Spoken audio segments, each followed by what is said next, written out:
Assalamualaikum warahmatullahi wabarakatuh. Thank you, Dato. So thank you, Dr. Amir, and it was a very nice talk, and it gave a very good overview on cybersecurity. So the students have not had enough of you, Dato. So I see a lot of questions on Q&A. So if we can address the questions, so I'll try to lump the question in a nice group so that we can answer as many as we can. So the first question is regarding malware and ransomware. So the participant is asking, what is your advice to prevent it, and what are the best antivirus available to protect even your phones and even your PC? Okay. First, you have to have an antivirus in your phone. That's my basic question. So if you don't have, please install. What brand? Actually, any brand is fine. We don't promote any specific brand because at least they play their own role. None of them is perfect, yeah? But it can help to mitigate, because one thing about security we have to understand, there's no such thing as 100% security. Okay. The other thing, antivirus is a more traditional method, a cheaper one in terms of how to manage what we call known threats. We call it signature based. I don't want to explain this, but a bit technical. But now the threats are getting more sophisticated. So they call it non-traditional or non-signature based. So this is what we call the unknown threats. So the unknown threats, this is what we normally call it malware, malicious software. And there are various types of malicious software. Because why do you call it malicious software? Because it's based on what is the intent of the attacker. So intent of the attacker is the one that decides what type of malware. For example, just now I mentioned, if that attacker wants to attack your system or computer, they want to lock you, then they ask for ransom. What do you mean by that? Because in order for you to open back and get back your file, you have to pay ransom. And ransom is not just like paying in a bank account. You even have to pay through Bitcoin, because unknown, so that they don't, so you will know who is the one that you have to pay. And some more, even more dangerous, if you pay and they don't open or unlock your file, you lost your money, you still have your file locked. Normally, we will advise, if you are attacked by a ransomware, you report to us. That's why I mentioned just now, the Cyber 999 help center. Very important. Yeah, Cyber 999 at cybersecurity.my, or call 1300-882-999. Okay, you can even download the mobile app free. Any incident that happened to you, you can report to it. Yeah, there are various types of malware. Ransomware is just one. There's also spyware. They just come into your system, they infect your system. Yeah, they are more advanced type of attack, and then they sit down. Like the previous one I mentioned, the script kiddies. They attack, they show off. Oh, I was here, I attacked your website, blah blah blah blah. But this time they enter into your system, they sit down and be dormant for even more, many years. Why? Because they are collecting information. So it's like, you imagine, analogies like someone in your room, yeah, in your bedroom, but you do not know them. You don't notice them. All your personal life activities, they know. The difference with the previous one, the script kiddies, yeah, they tell them they have gone into your room and they show off that they have attacked they have entered your room.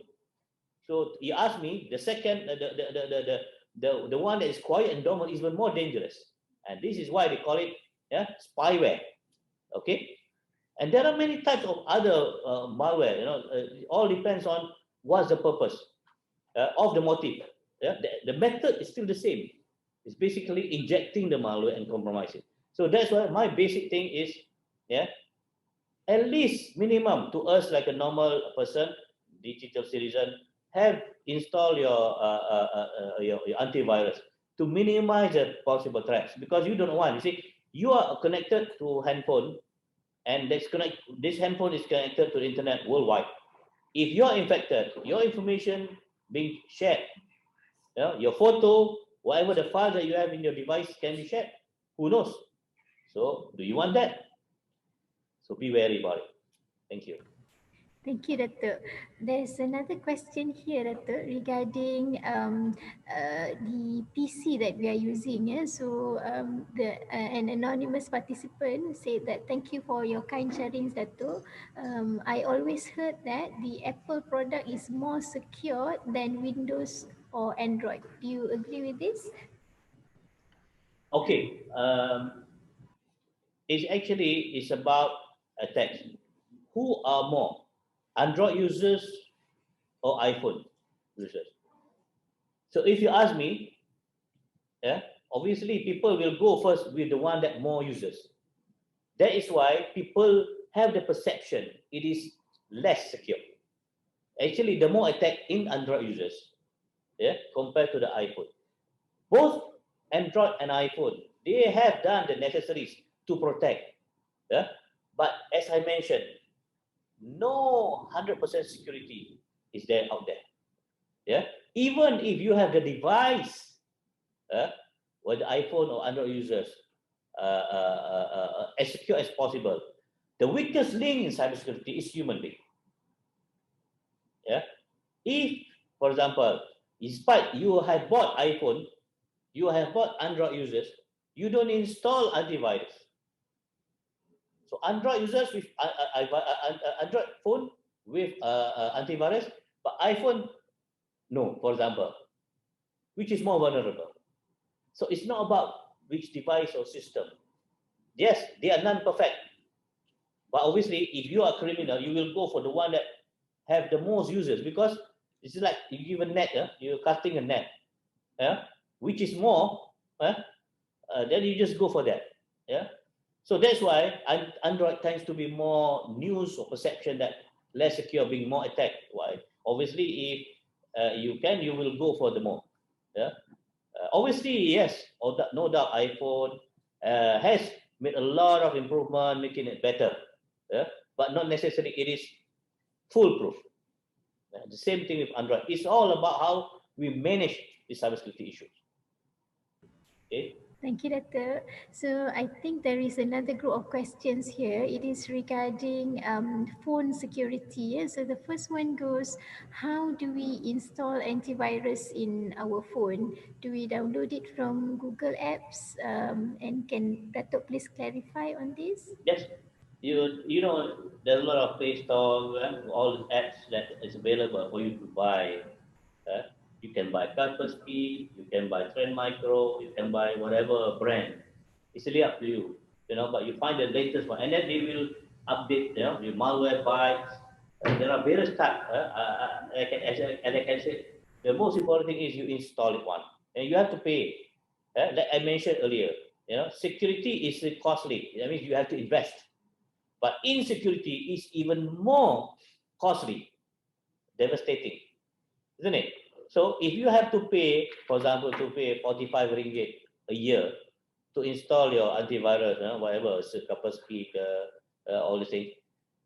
If you don't install, the threat or the risk of loss is even more than that 45 ringgit.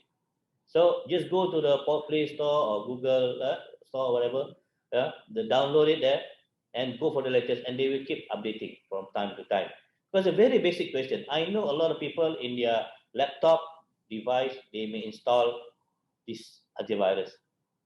Yeah, But in their headphone, I believe if I am in the hall now, yeah. if I ask, I believe very few percent really have installed antivirus. So that's the basic thing. Thank you. Thank you, Dato. So after this, we will install antiviruses in all our devices, so even the small USBs. So sometimes, because we have too many USBs, I mean, we have a lot of data to keep. Sometimes we lose track which one has antivirus already downloaded in each of the USBs. So all our devices, we need to install antivirus. Yeah. So I have one last question for Dato. In terms of spyware, sometimes it's quite difficult to be catched, especially if let's say we have antiviruses. Sometimes they are not able to detect spyware. Is there any pointers or any clues that we can see from when we are using the device that there is spyware actually in our system? Okay, thank you. Obviously, if you see that your system, your computer or your device doesn't work, operate normally, something is not right. Maybe getting slower, and then suddenly so much of information, iklan, advertisement, there's something that is not normal. Uh, if you're not sure, you can also come to our office or you can contact us at 7999 I mentioned just now. You know, we have a capability to detect. This is not just antivirus. We can detect advanced threats. Yeah? We have a lab in cybersecurity Malaysia. Obviously, not like a medical lab. We have malware research, you know, that can advance detect known or unknown threat that's already inside the network. So, antivirus is about to protect threats outside from entering into the system. Okay, so they will clean it up. But sometimes there are threats that are very advanced. So even antivirus could not detect. It goes inside. So how to detect those that's already inside? It requires even more advanced tool. You know, this is what I call the unknown threats. So this is where cybersecurity Malaysia can assist. We have a malware, they call it malware eradication and remediation tools to clean it up. Then we know whether your system or your IT infrastructure is compromised or not. Yeah. So that is some of the capabilities that we have, and this is through our service we call CyberDev. Yeah, this is the one that my T-shirt. Yeah, I don't know whether you can see it. Cyber detect, eradicate, forensic. So we have cyber forensic also, not only the doctors, medical doctors. We have digital and cyber forensic capabilities. You know? So basically, we can detect, eradicate, and do forensic. And this cyber dev service developed locally by Cybersecurity Malaysia team won Best Cybersecurity Innovation Award in Washington in 2015, awarded by FireEye in the Cyber Defense Conference organized by FireEye in Washington, which was also attended by General Colin Powell at that time. And we beat 70 countries. So Malaysia do have that capabilities. So I would suggest for you to come to Cybersecurity Malaysia for us to assist. And do not hesitate to contact us at our healthcare, our helpline at 799 at cybersecurity.my or call 1-300-882-999. Don't worry, you can report it as an individual, as user, or as a corporate, private, or public sector, whatever. It is our online service provided to the rakyat, to assist you, because people who has experiencing cyber incident, they may not know where to go, who they can refer to, and how to get help. And some more are day-to-day users. So now I'm telling you, you have Cybersecurity Malaysia. You can log in into also our website at www.cybersecurity.my for more details about our organization. We are actually one of the oldest cybersecurity agency, not only in Malaysia, we are also one of the oldest in Asia Pacific. Okay, so I think with that, thank you very much. Thank you, Dato Dr Amir. I feel very blessed today because we day-to-day basis we experience a lot of this problem, and even at the hospital itself, we are exposed to scam callers. They call even our phone officers, and we don't know where they got these data from. So with that, I would like to thank you both our esteemed panelists today, Professor Dato Dr Nurgani and Dato Dr Amir, for their excellent talks. So we have now reached the end of our workshop, and on behalf of the committee members, we would like to thank the panelists today for their brilliant talks, as well as the participants who have been very active in asking questions to our panelists today. So we would also like to thank the technical support team and the course committee from the Graduate Secretariat of University Kebangsaan Malaysia who made this webinar possible. There are too many names to mention, and I'm sure you know who you are. They have worked tirelessly day and night to arrange this in an online platform, making this a successful webinar over a span of 5 days. That's a really long duration, and they have really worked their hearts out. So I really hope that all the students have benefited from this webinar, and we would love to listen to your feedback. So at the end of the webinar, the Secretariat will share a QR code, and you will be able to fill in feedbacks and let us know if, let's say, we can improve in our next webinar. The questions for today will be given to your respective postgraduate coordinator, and we would like to remind you to kindly return the forms by 9 p.m. today. So this webinar is streamed live at our Facebook page, CPC Medic UKM, and it can be revisited for future reference. Till we meet again, Assalamualaikum warahmatullahi wabarakatuh.